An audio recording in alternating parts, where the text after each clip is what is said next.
Hello everyone, I am Aarya Darekar from ninth grade. Today I am here with a new experiment of sound.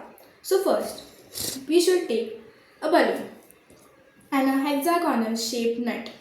Put this nut inside the balloon.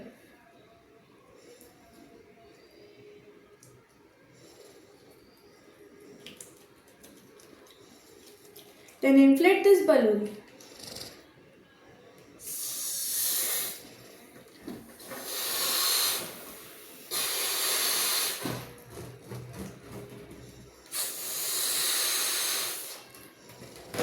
Then tie this balloon.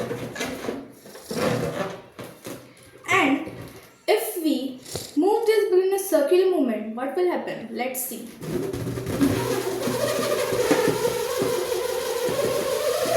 See the noise.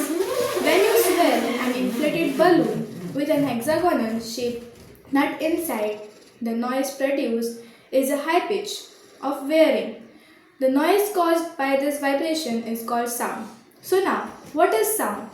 The sound is a form of energy created by these vibrations that travels through any medium, which this audible noise is called a sound. Thank you.